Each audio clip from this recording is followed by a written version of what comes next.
Three teens were charged today for the murder of a 43-year-old man. We first brought you this story Thursday when Pharr police were searching for suspects after the death of Gabriel Quintanilla. And then on Friday, investigators linked three teens. You can see on your screen on the left is 17-year-old Christian Trevino.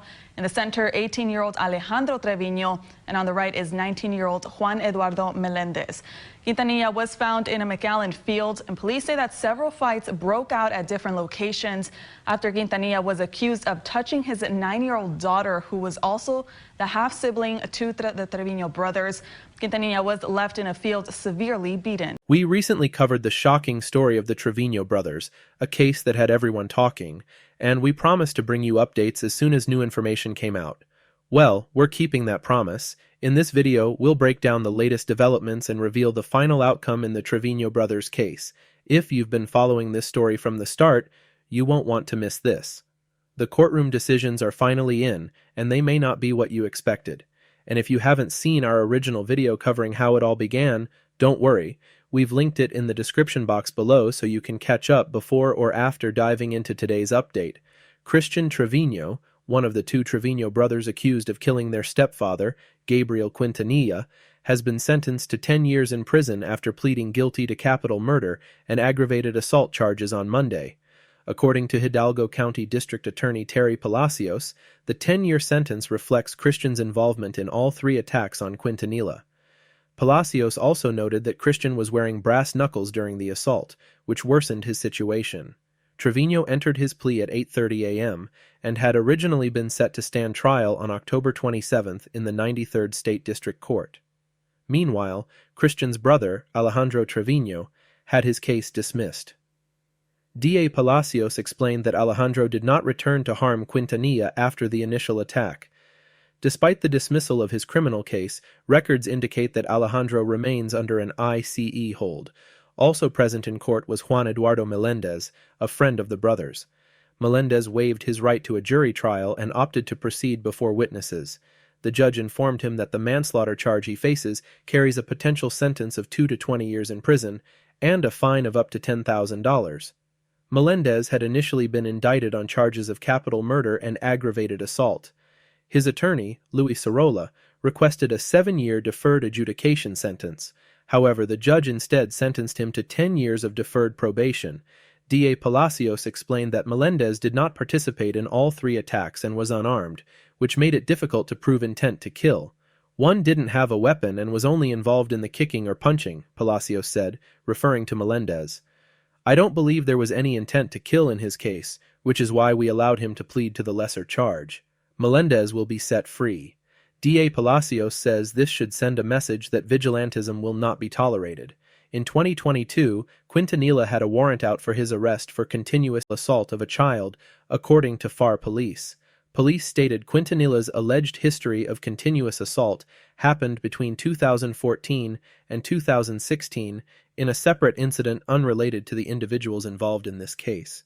When relatives, Alejandro and Christian, heard about the abuse, they confronted Quintanilla at the residence, which resulted in a physical fight. Quintanilla then left the residence.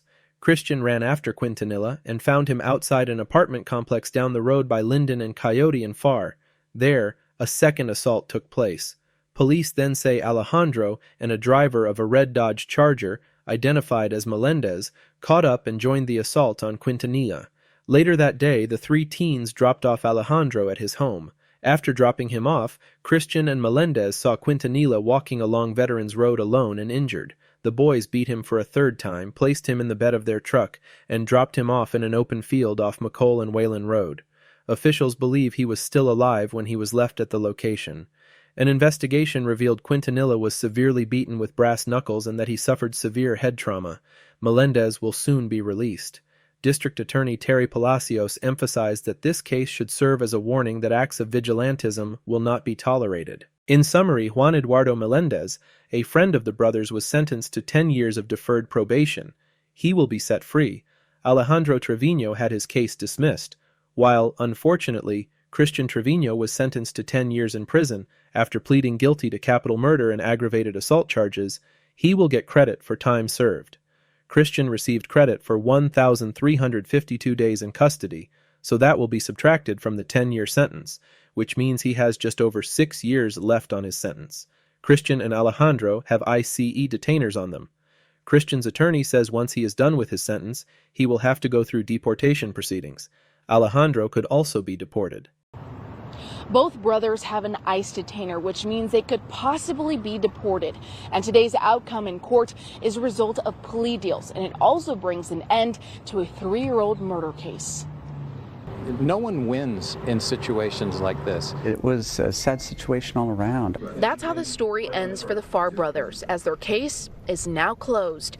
Alejandro and Christian Trevino were in court today, along with a family friend, Juan Melendez. Today, Christian pleaded guilty to the murder of his stepfather, Gabriel Quintanilla.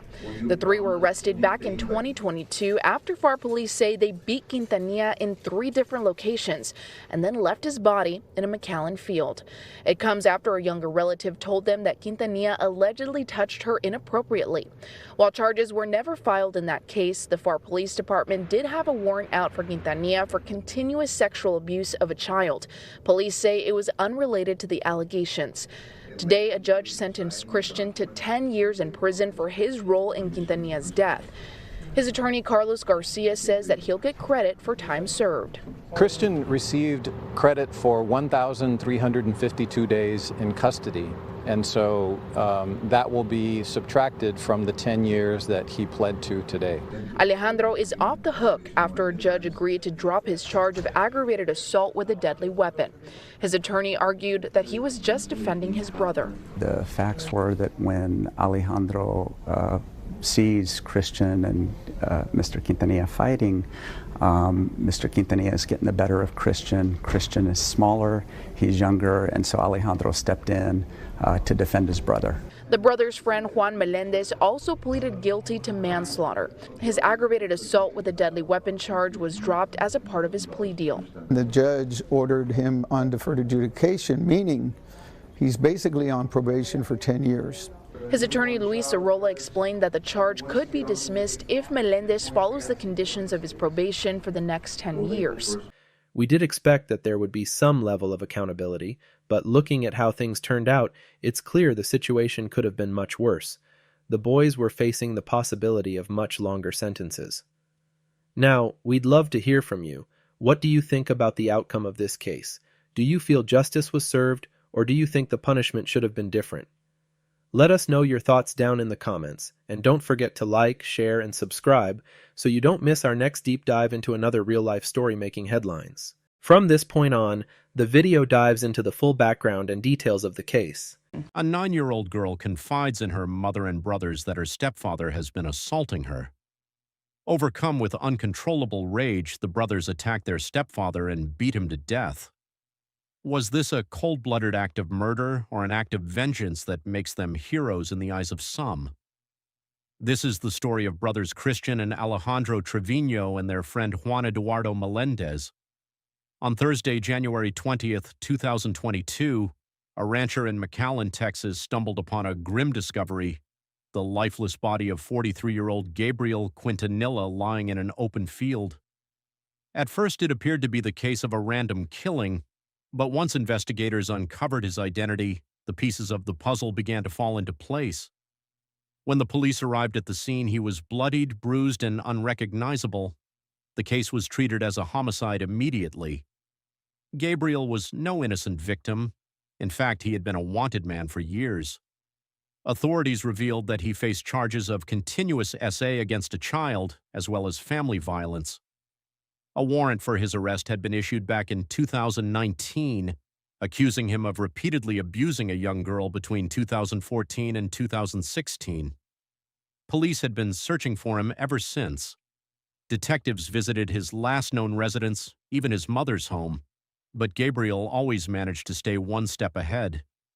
His name was entered into the national database, yet he continued to evade capture, living in the shadows, elusive and hidden.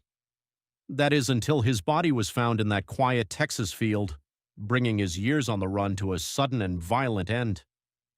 Gabriel's 9-year-old daughter made an outcry to her family members. She confided in her mother and told her that her father had been assaying her. She also confided in her 2 older half-brothers, 18-year-old Alejandro and his 17-year-old brother Christian. The moment they learned what their little sister had endured, rage consumed them. Without hesitation, the brothers decided to confront Gabriel directly, right there at their trailer home in Pharr. What began as an argument quickly escalated into violence. It remains unclear whether Alejandro and Christian knew about Gabriel's past, his history as a fugitive, hiding from authorities after previous charges of assault against a child. What is clear is that when they faced him, violence erupted immediately. A fight broke out, chaos filling the home until Gabriel managed to break free. But the brothers weren't about to let him escape.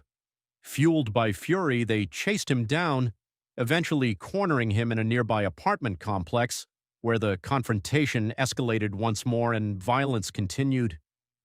This time it wasn't just the two brothers. 18-year-old Juan Melendez, a friend of theirs, joined in, turning the brawl into a 3-against-1 assault. Toward the end of the fight, the teenagers pulled back and left the scene, but not for long.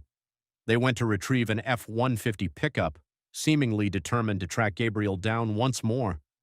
Whether their intention was to continue the confrontation or to end it for good, their fury hadn't cooled. Later that day, the three teens dropped Alejandro off at his home, but the violence wasn't over. As Christian and Juan Melendez drove away, they spotted Gabriel, alone, limping along Veterans Road, badly injured from the earlier fights. Fueled by rage, the teens attacked him for a third time, unleashing yet another brutal beating. When it was over, they hauled his broken body into the bed of their pickup truck. Instead of seeking help, they drove him out to a desolate field near McCall and Whalen Road on the outskirts of McAllen. There, under the wide Texas sky, they left him. Authorities believe Gabriel was still alive when he was abandoned in the field. An investigation revealed Gabriel was severely beaten with brass knuckles and that he suffered severe head trauma. Because all three attacks were loud and out in the open, neighbors and community members couldn't help but notice. Some heard the commotion, others witnessed it firsthand. So when Gabriel's body was discovered, it didn't take long for detectives to start connecting the dots. A few questions around the neighborhood quickly uncovered the truth. Several people had seen three teenagers publicly beating a middle-aged man just days earlier. From there, the trail led straight back to the boys. Within 24 hours, the Pharr Police Department had all three suspects in custody. The charges ranged in severity. Christian Trevino, capital murder, aggravated assault, and organized criminal activity. Alejandro Trevino, aggravated assault and organized criminal activity. It is important to note that Alejandro was not charged with murder. Juan Eduardo Melendez, capital murder, aggravated assault with a deadly weapon, possession of marijuana, and involvement in organized criminal activity. In the wake of the killing, the family faced a deep divide. Some viewed the brothers as protectors, teenagers who snapped in defense of a vulnerable sibling. Others called it vigilante justice gone too far. The mother of the children remained silent in the public eye as media attention swarmed the community. As news spread, the public rallied behind the brothers. A petition calling on Texas Governor Greg Abbott to release them gathered over 180,000 signatures in just weeks. Online, the narrative was overwhelmingly in favor of the siblings and their friend. Hashtags like Free the Trevino Brothers began trending on social media. But in the courtroom, sympathy wasn't enough. Prosecutors pushed forward with the capital murder charges, arguing that regardless of the victim's past, no one had the right to take justice into their own hands. The case went before Hidalgo County courts. In early 2022, the brothers' bond was originally set at over $1.5 million for the three boys. But following public pressure and legal arguments, it was reduced to $50,000 each. A case like this, really, there's a lot of moving parts to it. It's complex, and into where we have a body originally that was discovered in McAllen, and then from there, it's detectives have to follow up on information and to reveal who actually were the suspects in the case. On Thursday evening at an RV park at 1201 East Moore, a female minor made an outcry to her mom about being inappropriately judged by her father, Gabriel Quintanilla, which is the deceased in this case. When brothers Alejandro and Christian Trevino found out, they confronted Gabriel at the residence, and a physical fight ensued between the three, and the victim, Quintanilla, left the location on foot. Information and everything that I'm bringing to you right now is what has been learned through detectives, through the work that has been done up to this point. Christian Trevino, he does run out. He runs after the victim, Quintanilla, and finds him outside of an apartment complex, which is further south down the road there in Pharr. We have a complex that's just south of where this residence is at.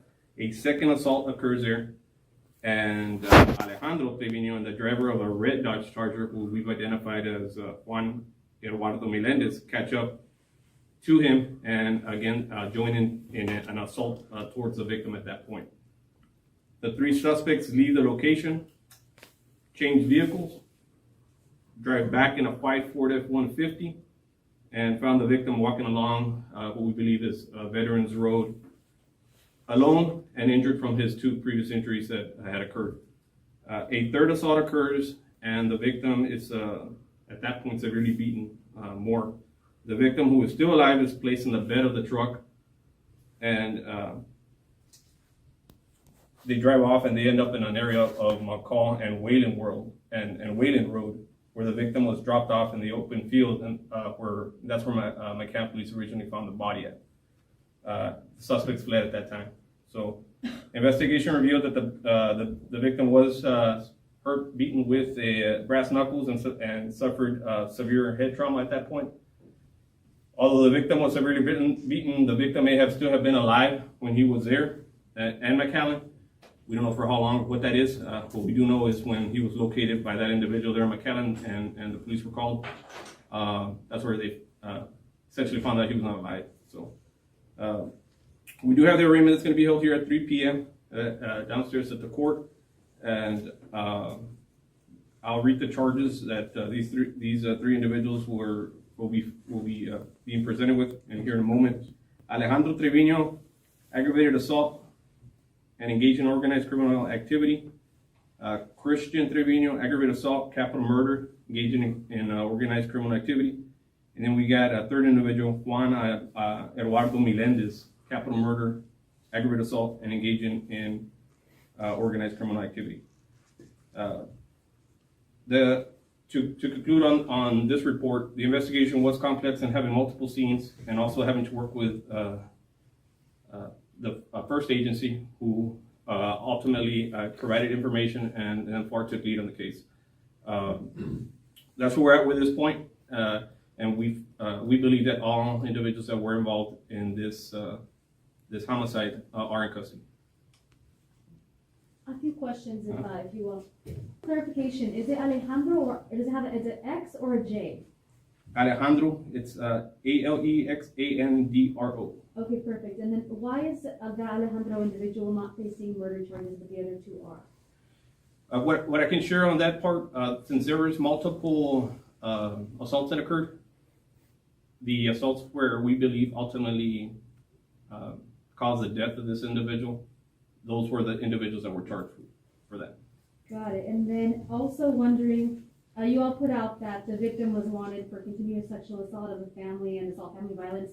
Yes. Is that a separate issue, or is that incident also connected to this the specific outcry from the female? No, that's a separate issue. Those were cases that had previously been filed, that were currently filed within our agency, but from what I understand, years past. And are the two suspects, Alejandro and Christian, his sons, Nia's sons? No. And then sorry. No problem. Lastly, do we know the relationship between the third suspect and the deceased male? Third suspects and the deceased male. Juan Gonzalez Melendez. Juan Eduardo Melendez? Juan Eduardo, Yeah. sorry. And the victim? Yes. There's no relationship. Okay, thank you. So was he like friends with the other two? Yes, there are the two of them. The two are brothers, and the other one is an individual that we believe that they called. So when he came out, they came to pick him up in a white truck. Originally, we had looked for a red Charger that was there. So that was a vehicle that originally they were in. When the second assault happened, this individual, the victim, started walking south from these apartments, which we believe is on Veterans Road. At that point, that's where they picked up this other individual and said, hey, look, this is where we're at, and fight ensued, a second fight ensued. But we believe that the reason that they picked up a truck is to transport him, not wanting to do it in the Dodge Charger. One last thing that just came to mind, what about the young minor who made the outcry? Have any services been made available to her and the mother and the family? Yes. We're currently working with that minor and with other children that were at the home as well. So just to clarify, the two brothers have no relation with the victim? No. It's Stepchildren. Sorry. So the brothers are his stepson. They're stepsons. Yes. Oh. Their defense attorney said, "These are young men who were protecting their sister. What would any older brother do in their shoes?" Despite initial momentum, the case began to stall. In 2023, DNA evidence found in the bed of the truck used to transport Gabriel, along with blood traces and fingerprints, was submitted for analysis. But results were delayed due to backlogs at the state crime lab. In court appearances throughout 2024, defense attorneys repeatedly cited the pending DNA tests as justification for further delays. The prosecution, meanwhile, remained firm in its pursuit of justice. By early 2025, over 3 years after the murder, no trial had begun.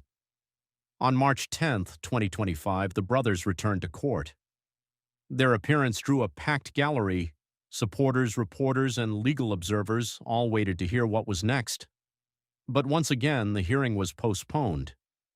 Defense teams explained they were still awaiting forensic results that could significantly affect trial strategies. A new court date was set for April 7, 2025, but even then, no final trial date had been set.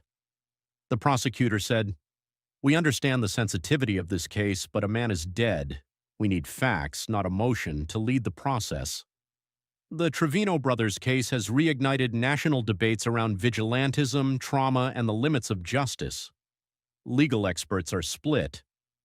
Some argue the brothers acted under extreme emotional distress, possibly qualifying for a manslaughter or crime of passion defense. Others emphasize premeditation, pointing to the multiple attacks and movement of the Gabriel across several locations. Meanwhile, advocacy groups have raised concerns about how long the case has dragged on, calling for reforms in processing forensic evidence and supporting minors in investigations.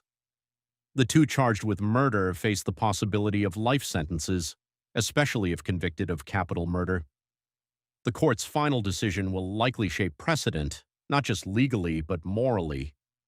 What happens when justice for one victim means committing a crime against another? Can two teenagers driven by loyalty and rage be both heroes and criminals? The answer lies in a courtroom still waiting for its moment. Christian, now 20, Alejandro, now 21, and Melendez, now 22, will appear in the 93rd District Court on September 18, 2025 for a status hearing to decide if they will have a joint trial. The brothers and their friend are scheduled to go before a jury trial on October 27th. Even though Gabriel was accused of horrific crimes, the law still recognizes what the teens did as vigilante justice. Because Gabriel died as a direct result of the assaults, prosecutors are very likely to pursue murder or manslaughter charges. The fact that the violence happened in multiple attacks over time and escalated to eventually dumping him in a field will weigh heavily against them. It shows planning and persistence, not just a single outburst. On one hand, sympathy for the sister and outrage at Gabriel's crimes might pressure authorities to show leniency. On the other, prosecutors may feel they must show that vigilante killings are still crimes to avoid setting a precedent where people take justice into their own hands. The brothers and their friend will be convicted, but probably not of premeditated murder. A manslaughter conviction with significant prison time, but less than life, is the most realistic scenario. What is your prediction on the outcome of the case?